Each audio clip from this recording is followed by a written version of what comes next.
I'm Heather, and this is the Living with Addiction podcast, where I show you how you have more power than you realize when it comes to helping yourself and your child that's struggling with addiction. Hey, everybody. I had a podcast written out for today, and the last 24 hours has changed my mind about what I want to talk about. I just want to share with you what's been going on and how I've been handling it, because I think that it will be helpful. I've been dealing with my daughter's addiction since she was 14, and she's 20. She'll be 21 in a few months. And I know that it's not as long as many have been dealing with it. But, for the last few years, I had what I would call somewhat of a reprieve at times because, until when she was a minor, she was living at home. And you have to be way more involved with a minor. And when she turned almost 18 and moved out, then I had already started detaching with love, detaching from her addiction, but still trying to have a close, better relationship with her. And as I worked on that, I became more detached from her addiction. It had less of an effect on me. But things have changed, and now recently it has had more of an effect on me. And I'm not even sure how much of this I've shared on the podcast, so I'll just share quickly that my daughter's only gone to rehab twice. She went once when she was 15, and it only lasted less than 2 weeks before she ran away from there. And so I honestly really didn't think that she would ever go back to rehab again. But last year in August, she called me one day and said that she was ready to go to rehab. And I already had a place picked out because she had been talking about it for a little while. And I just want to say that I highly recommend that, because you certainly don't want to be looking for a rehab when your child asks. It's nice to have the time to choose a couple. And I had sent them to her, and she had looked at them and made the final decision on the one that she wanted to go to. So we didn't have to make that decision in the last minute. And another thing that I'd like to add about that we did not do, or that I did not do, was looking at the whole program. Like, what happens when they're done with the initial inpatient part of the treatment. That was where this place that she went to was amazing with that part of things. They worked really hard with her to get her sober. But once that was over, the program kind of fell off. She moved into partial hospitalization, a PHP program. And it was more like sober living, but there was no more counseling. And if she didn't go to group, nobody followed up with her. So she got caught up in the cycle a couple of times where she would get through the inpatient portion of the program and then get into the PHP part, and she would relapse. And so in October, the end of October, actually October 31st, she ended up coming to Florida. And she was sober for a couple of months, till sometime after the first of the year, I believe. And then we started seeing some signs and talked to her about it. But I also was struggling to believe that she was using again, because her behavior was much different than it had been in the past. She wasn't using as much. I could look her in the eyes and have a conversation with her and not tell that she was using. And before that, I could always tell that she was using. So there was a period of time where we just weren't sure what she was doing, but we were still trying to work through things with her, keep everything out in the open, not have any secrets, not have any shame, and still trying to work with her as long as she was respectful to the rules of the house. And it appeared that she was for a long time until recently. Things, her use, of course, started progressing. And any parent who's listening to this right now who has a child addicted to meth or heroin or any of those drugs like that knows how progressive this disease is, how our kids get involved with people in situations and do things to get drugs that our kids never would have done before, that things that were just unimaginable that we're exposed to, things that we know that our kids go through that I can't even fathom sometimes. And my heart is so heavy right now because of that.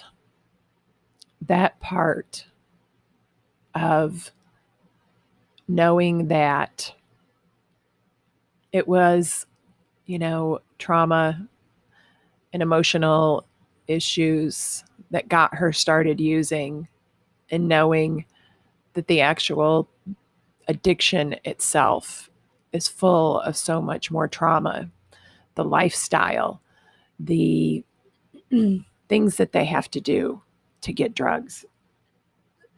It is just unimaginable.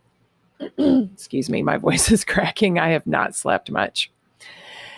And it's just been a really trying 24 hours because we decided, not we decided, but my daughter said she wanted to get sober. And she was going to get back on Suboxone, and she needed to, you have to go like 24 hours into withdrawals before you can start using it. You've got to have enough symptoms to start using it, because if you don't, then it puts you into precipitated withdrawals, which is even worse, which is what happened last night. And without going too much into her story, because this is really about me, I'll just say that, we ended up at the hospital again. And I can't tell you how many times I've been to the hospital with her, and how many times I've left there with this empty feeling, having to leave her there, knowing that she's in pain and there's nothing that I can do to help her except for love and support her from a distance and love my daughter, but detach from her disease. And I know that that's not easy. It is such a trying thing for a parent to do. It goes against everything that our parenting, everything that our, parental instincts guide us to do.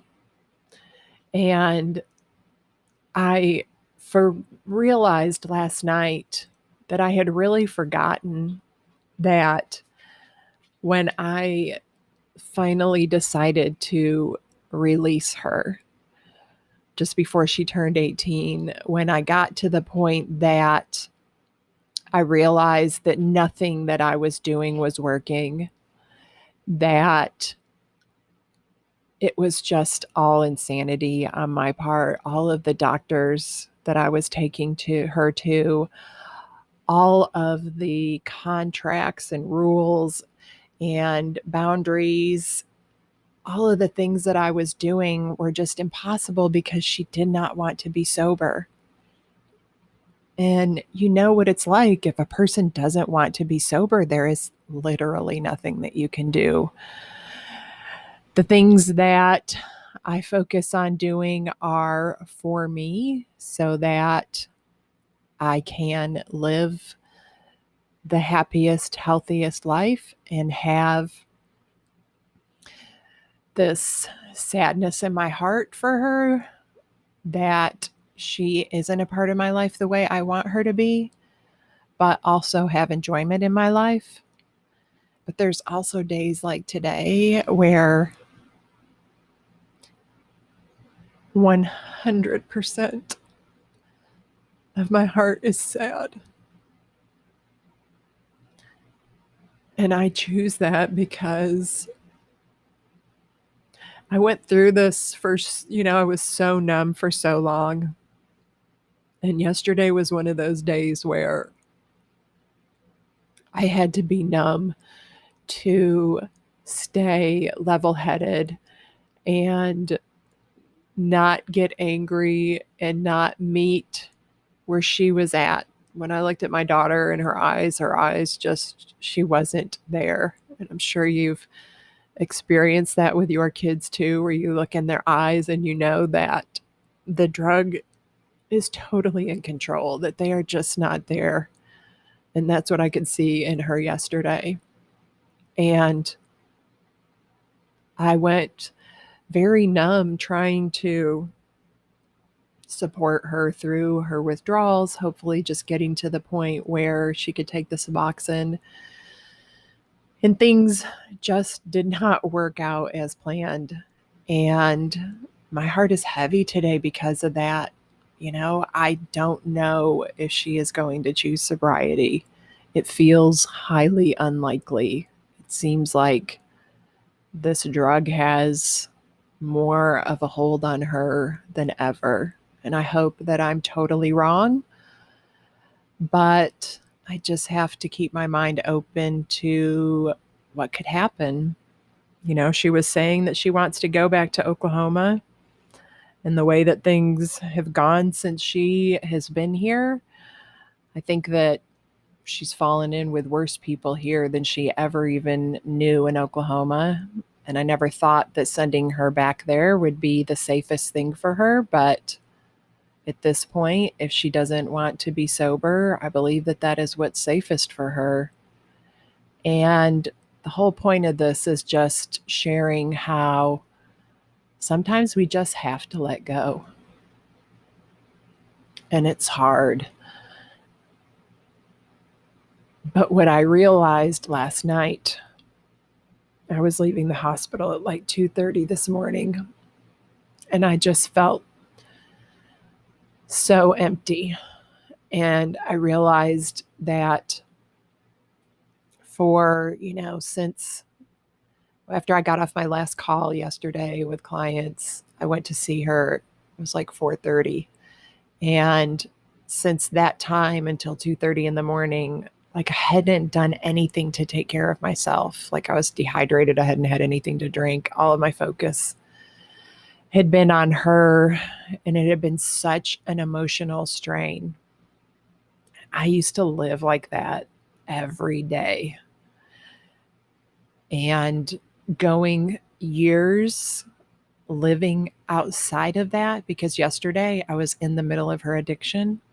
Well, for years I've lived outside of it, and getting that glimpse of it reminded me the way I used to live and how numb I had to be all of the time to cope, and how I didn't take care of myself. That wasn't just, 10 hours of not taking care of myself. It was days and years of not taking care of myself and putting her needs above mine. And I realized how much I had changed over the last few years as I was walking out of there, that I knew that I couldn't go back to that I can't live that way, and that I do have to let her go. Like whatever happens, I have to choose myself in this situation, because I cannot save her. I have to choose to be in a situation where I can take care of my needs. And she has to be willing to take care of herself. And right now, she is not. That's just not the place her head is in. And I don't know what's going to happen when she gets out of the hospital. She's probably going to want to leave for Oklahoma. And I will not do anything to try to stop her, because we have done everything. Everything. My whole family has pulled together to try to support her and love her and do everything that we can think of to try to help keep her sober. And it didn't work. This disease has such an insidious hold on our kids. And when they're under the influence of it, they don't make good decisions. And we're the ones. We have to be able to make good decisions.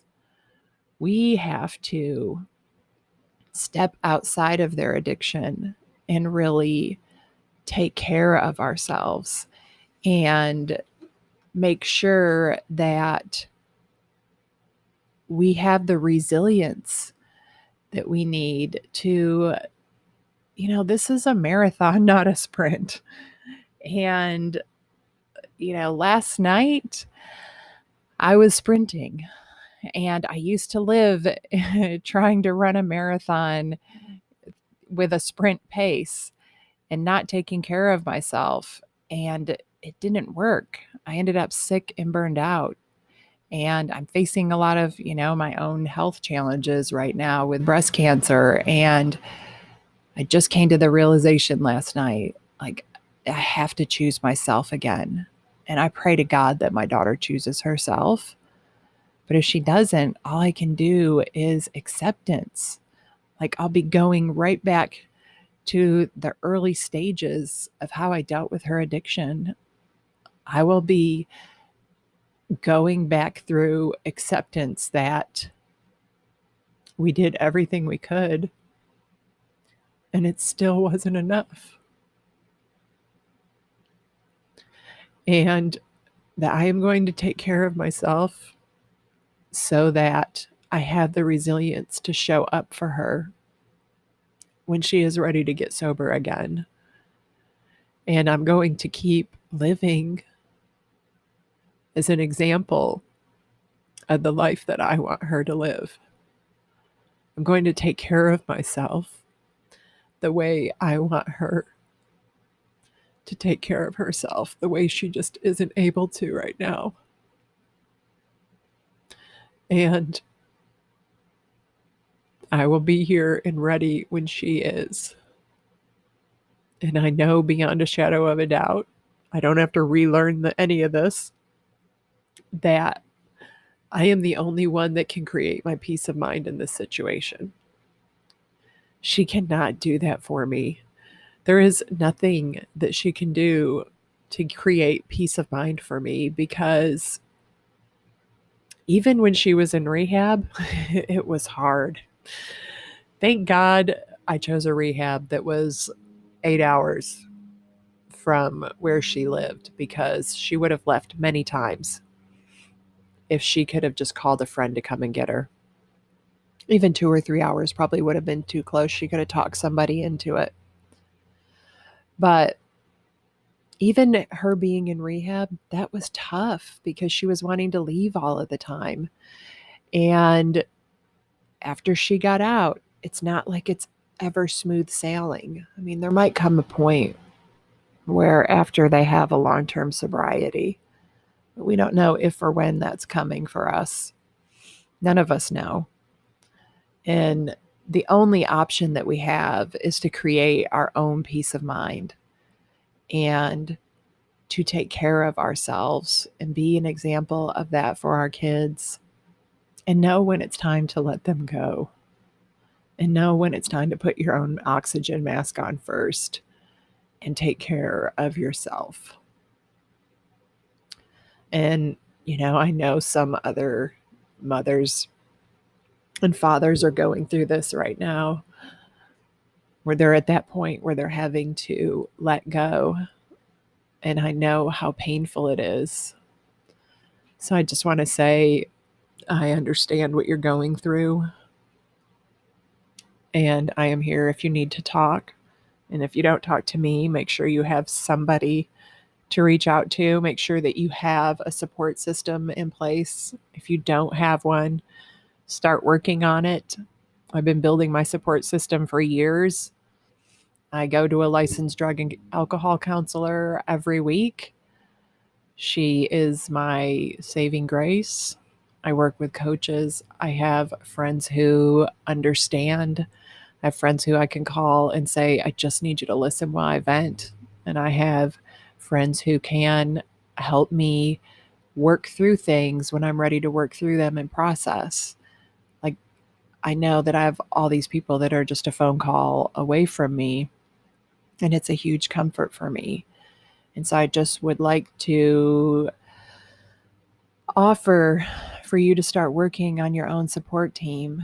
Do whatever it is that you need to do to provide that for yourself, to put your own oxygen mask on first. You know, how long has it been since you had a nutritious meal or a good night's sleep or drank enough water? I mean, my mouth is dry right now just making this podcast because I'm still haven't caught up. You know, I didn't hardly sleep last night.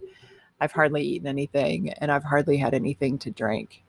And the rest of my day is going to be focused on that, is focused on taking care of myself so that I can make good decisions. I can't make good decisions from where I am right now. I need to take care of myself and make sure that I'm eating, sleeping, drinking water, that I will go walk and spend time outside in nature and meditate and deep breathe and do whatever I have to do to get through this and take care of myself. So that's all I have for you today. Just know that if you're in a place where you're struggling to let go, I totally understand. But just remember how they tell you on an airplane that you have to put your own oxygen mask on first. And you have to be that example and take your own advice and do exactly what you want your child to do for themselves. I'm thinking of each and every one of you and what everybody's going through and how much I hate what addiction does to so many people's lives. And I hope that you all have a good rest of the week, and I will be back next week.